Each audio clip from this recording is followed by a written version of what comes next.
Olá, graça e paz.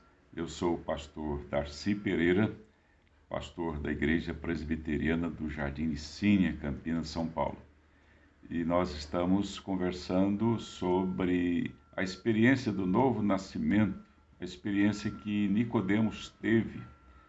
E Nicodemos, numa noite, procurou o Senhor Jesus Cristo. Isto está relatado no 3º capítulo do Evangelho de João, e foi ter com Jesus e conversar com ele, porque ele ouviu falar da fama de Jesus, ele ouviu falar dos sinais, talvez até tenha visto também os sinais feitos por Jesus Cristo, especialmente ali quando Jesus iniciou o seu ministério.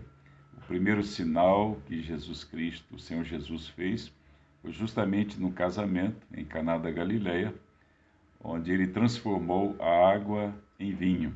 E depois, uma atitude de Jesus, quando entrou no templo e estavam ali os cambistas que trocavam o dinheiro que o povo trazia para que apresentasse ali o seu sacrifício.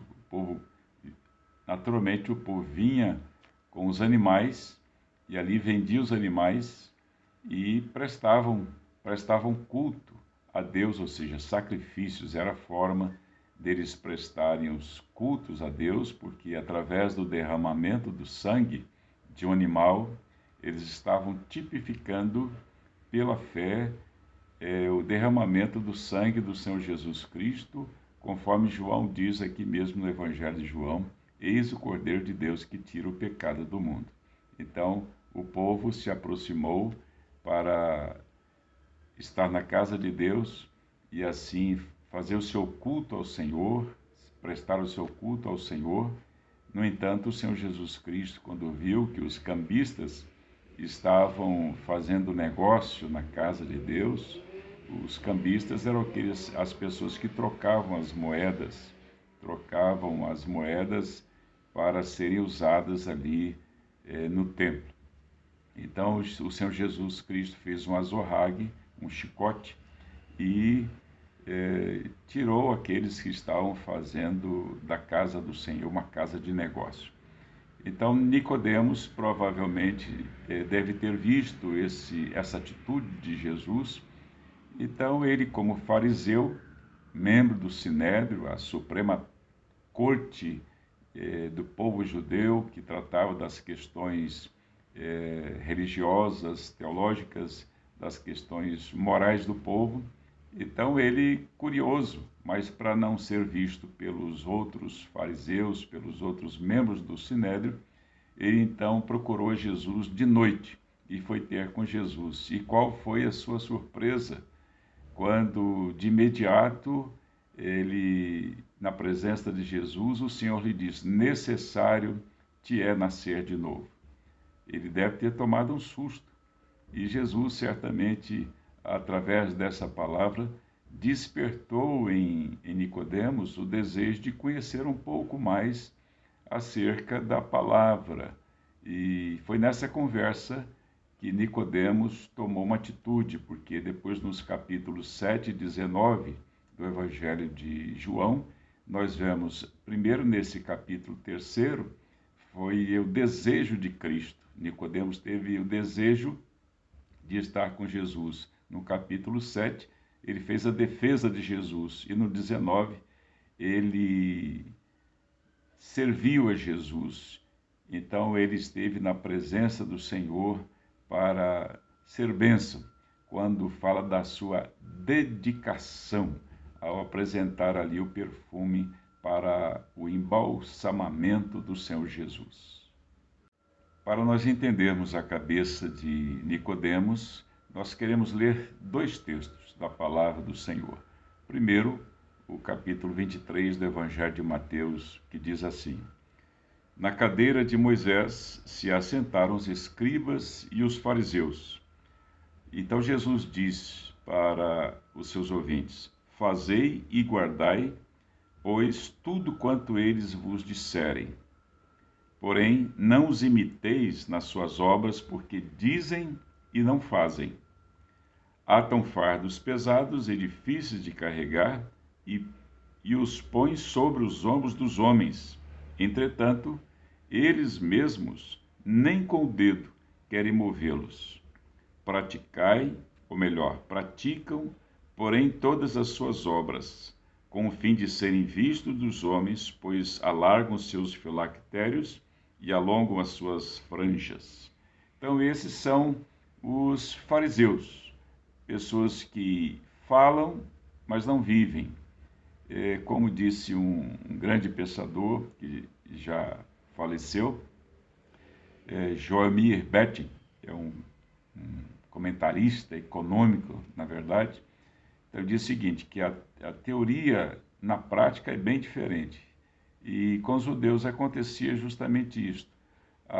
Teoricamente, eles eram pessoas brilhantes, mas na prática da palavra, eles eram muito relaxados ou deixavam muito a desejar. E ainda o outro texto que nos fala sobre os fariseus está no capítulo 18 do Evangelho de Lucas, e eu quero ler também esse texto, porque ele vai dar a nós uma real compreensão do que eram os fariseus e como funcionava, conforme dissemos, a cabeça de Nicodemos nessa conversa que ele teve com Jesus. Então fala sobre a parábola do fariseu e o publicano. Diz assim: Jesus propôs esta parábola a alguns que confiavam em si mesmos e se consideravam justos e desprezavam os outros. Jesus já está aqui fazendo menção aos fariseus, porque essa era a atitude dos fariseus em relação ao povo. Os fariseus confiavam demais em si mesmos, consideravam-se justos, mas desprezavam as outras pessoas. Então, essa parábola fala de dois homens que subiram ao templo para orar. O fariseu orava de si para si mesmo, e o publicano de longe, nem ao menos queria olhar para o templo, ou seja, para o altar, e ele dizia e pedia ao Senhor: ó Deus, se propício a mim, pecador. Enquanto o fariseu batia no peito para dizer: eu sou tal, eu dou dízimo, eu jejuo, eu oro, faço isso, faço aquilo, o outro simplesmente colocando-se de longe na condição de pecador, de miserável, carente da graça de Deus. E é interessante porque os judeus, os fariseus, melhor dizendo, na sua Torá, no livro usado pelos judeus, eles tinham 613 mandamentos. Agora, imaginemos nós 613 mandamentos. Mas vejam o que diz a palavra, ouçam o que diz a palavra. Pois qualquer que guardar toda a lei, mas tropeçar num só ponto, se torna culpado de todos. Será que os fariseus guardavam 603 mandamentos? Seria impossível. Então, se porventura eles falhassem num só, eles seriam culpados de todos. A palavra de Deus nos diz que Jesus Cristo nos resgatou da maldição da lei. Ninguém teria como cumprir toda a lei, 613 mandamentos, e contando com todas as leis, não só já criadas por Moisés, o grande legislador, mas por algumas outras que os fariseus e escribas, eles acrescentavam e davam a interpretação que eles bem entendiam. Então diz a palavra que Cristo nos resgatou da maldição da lei, fazendo-se Ele próprio maldição por nós. Quer dizer, por causa da lei, houve o julgamento contra Jesus e ele foi levado à crucificação. Então, Jesus, ali na cruz do Calvário, ele morreu pelos nossos pecados, porque qual era a razão de ser da lei? Diz a palavra: a lei foi adicionada por causa das transgressões, isto é, por causa dos pecados, até que viesse o descendente a quem fez a promessa, Quem era o descendente? O descendente era Jesus Cristo. E foi através de Cristo que nós recebemos a salvação eterna. E diz assim ainda o escritor aos Gálatas: de maneira que a lei nos serviu de aio para nos conduzir a Cristo, a fim de que fôssemos justificados pela fé. Então a nossa justificação só é em Cristo Jesus. Por isso que Nicodemos, naquela conversa com Jesus, ele percebeu que Jesus deu um nó na sua cabeça. Mas um outro fato também é que Nicodemos, ele teria que nascer de novo, porque teria que se tornar uma nova criatura em Cristo Jesus. E a palavra de Deus nos diz, Paulo, quando escreve a sua carta aos Coríntios, no capítulo 5, o versículo 17, ele diz que assim que se alguém está em Cristo, nova criatura é, as coisas velhas passaram, eis que tudo se fez novo. Então, em Cristo nós somos novas criaturas. Em Cristo nós nascemos de novo. Então, Nicodemos não poderia permanecer como estava, porque isto é, um pecador sem salvação em Cristo Jesus. Porque se desta forma ele permanecesse, ele seria o quê? Condenado. Como todos os que não têm Jesus, que não permanecem em Cristo, mas permanecem nos seus pecados, e são condenados.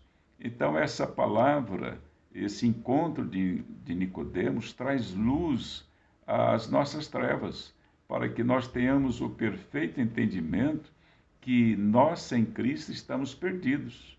E só nasce de novo quem crê em Jesus Cristo. Nós vemos sobre a questão da serpente levantada no deserto, no capítulo 19 de Números, quando o povo, tendo pecado contra Deus, o povo começou a morrer, serpentes começaram a picar o povo e o povo começou a morrer.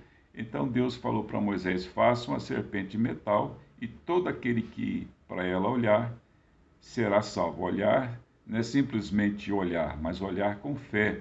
E assim também com relação a Jesus. Se nós olharmos com fé para Jesus, crendo que Jesus morreu pelos nossos pecados, aí sim seremos salvos dos nossos pecados, da nossa maldade, ou seja, da condenação eterna. Então, em Cristo, nós encontramos a verdadeira salvação. E é sobre esse assunto que nós queremos falar, porque o Espírito Santo, ele aplica a obra de Cristo, a obra da redenção, no coração do pecador.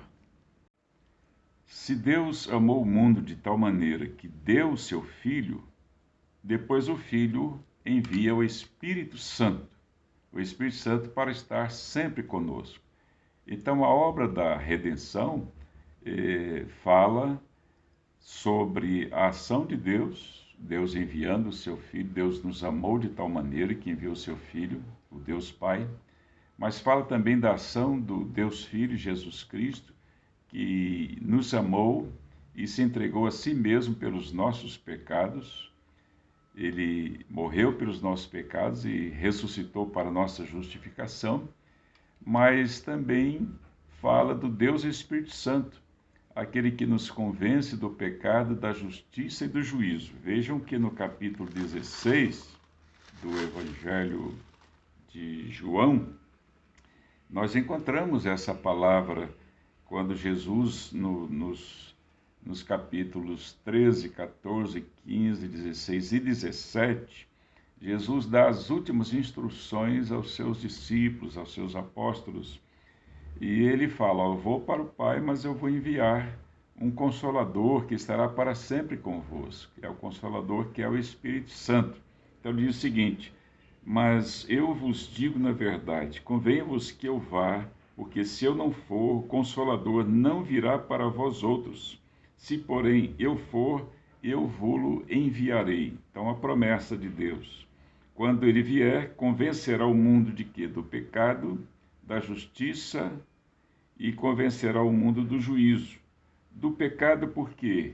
Porque não crerem em Jesus Cristo. Da justiça, porque Jesus iria para o Pai e nós não o veríamos mais. e ainda do juízo, porque o príncipe desse mundo já está julgado. Então, do juízo, porque todos nós haveremos de comparecer perante o juízo de Deus. E se nós não tivermos, conforme Paulo disse lá no primeiro capítulo da sua carta aos Efésios, se nós não crermos no Evangelho, se nós não ouvirmos, não crermos no Evangelho, nós não seremos selados com o Espírito Santo da promessa. Que o Espírito Santo, a partir do momento em que você ouve o Evangelho, crê no Evangelho, ele vem habitar no seu coração. Ele é como um selo para nós, uma garantia de que quando Jesus retornar, quando Jesus voltar, quando Jesus vier para buscar a sua igreja, ela irá para uma nova vida, para um novo mundo, para Nova Jerusalém, porque creu e porque foi batizada com o Espírito Santo, selada com o Espírito Santo da promessa. Então, o Espírito Santo, ele fica com a igreja como garantia de que aqueles que creram em Jesus Cristo haverão de ser salvos porque creram e haverão de ir com Jesus na sua segunda vinda para a morada eterna, ou seja, para a Nova Jerusalém. Então, quem creu em Jesus, quem o aceitou como seu Salvador, não tem necessidade, é lógico, não tem, né, só não ter necessidade. Ele não permanecerá em seus pecados, porque Jesus morreu pelos nossos pecados. Então, quem tem Jesus como Salvador, quem creu em Jesus como seu Salvador, não precisa de uma outra bênção, senão a bênção da redenção para a nossa morada nos céus.